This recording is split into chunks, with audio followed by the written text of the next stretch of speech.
कांग्रेस ने संविधान सत्याग्रह आंदोलन की शुरुआत कर दी है। कांग्रेस इस आंदोलन के जरिए बीजेपी को सीधी चुनौती दी है। हालांकि सियासत का जरिया फिर भीमराव अंबेडकर ही बने हैं, लेकिन कांग्रेस बीजेपी दलित आदिवासियों को यह बताने की कोशिश में है कि कौन उनका असल हमदर्द है। फिलहाल ग्वालियर हाईकोर्ट में भीमराव अंबेडकर की प्रतिमा लगाने को लेकर विवाद गर्माता जा रहा है। पहले कांग्रेस का दलित बस्तियों में दलितों के साथ भोज और फिर बुधवार को ग्वालियर में कांग्रेस का दिग्गजों का उपवास। देखिए स्पेशल रिपोर्ट।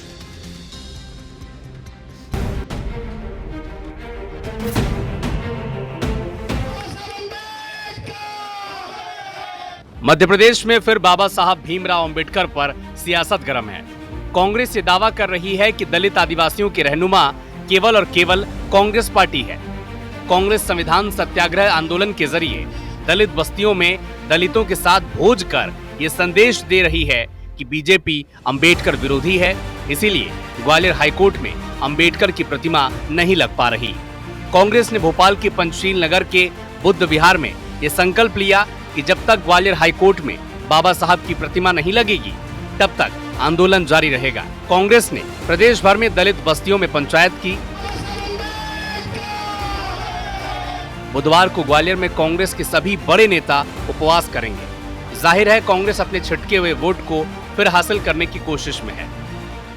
जब तक ग्वालियर खंडपीठ में बाबा साहब अंबेडकर जी की मूर्ति का स्थापना नहीं होती, कांग्रेस पार्टी आंदोलन संविधान सत्याग्रह चलाती रहेगी। बाबा साहब का नाम मोदी, मोहन भागवत सब लेते हैं लेकिन उन्हीं के जो चक्षु है वो बाबा साहब का अमित शाह से लेके ये छुट भैया अपमान कर रहे हैं।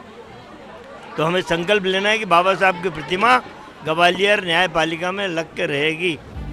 इधर कांग्रेस दलितों के मामले में बीजेपी सरकार की घेराबंदी कर रही है, तो दूसरी ओर बीजेपी ये कह रही है कि बरसों से अगर अंबेडकर का विरोध किसी ने किया है तो वो कांग्रेस ही है।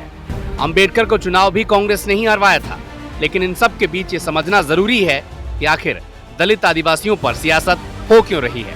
दरअसल एमपी में 23% आबादी आदिवासियों की है, यानी तकरीबन 1.5 करोड़। वहीं एमपी में दलितों की आबादी 16% है। एमपी में 47 विधानसभा सीटें अनुसूचित जनजाति के लिए आरक्षित है, तो एससी वर्ग के लिए 35 सीटें रिजर्व है। हाल ही के चुनाव में इन्हीं 82 रिजर्व सीटों में बीजेपी ने 50 सीटों पर जीत हासिल की, जबकि 2018 के चुनाव में बीजेपी केवल 33 सीटें ही जीत पाई थी। जाहिर है ये आंकड़े बता रहे हैं कि सत्ता के सिंहासन तक पहुंचने के लिए दलित और आदिवासियों की सियासत कितनी जरूरी है। नाम पर नौटंकी कर रही है, पाखंड कर रही है। कांग्रेस पार्टी के झूठ प्रपंच से उनके पाप नहीं धुल सकते हैं। कांग्रेस पार्टी को बताना पड़ेगा कि बाबा साहब की राजनीतिक हत्या करने वाली कांग्रेस पार्टी, यहाँ तक कि अंतिम संस्कार के लिए भूमि तक कांग्रेस की सरकारों ने नहीं मिलने दी थी। एमपी में दलित आदिवासियों की ताकत का एहसास दोनों दलों का है। शायद इसीलिए कांग्रेस एमपी की 38% आबादी को साधने की कोशिश में है। फिलहाल चुनाव दूर है, लेकिन कांग्रेस ने अपनी जमीन तैयार करना शुरू कर दिया है। कांग्रेस अगर अपने एजेंडे में कामयाब होती है तो ये तय है कि बीजेपी को अगले चुनाव में बड़ा नुकसान हो सकता है। नवीन कुमार सिंह, IBC 24, भोपाल।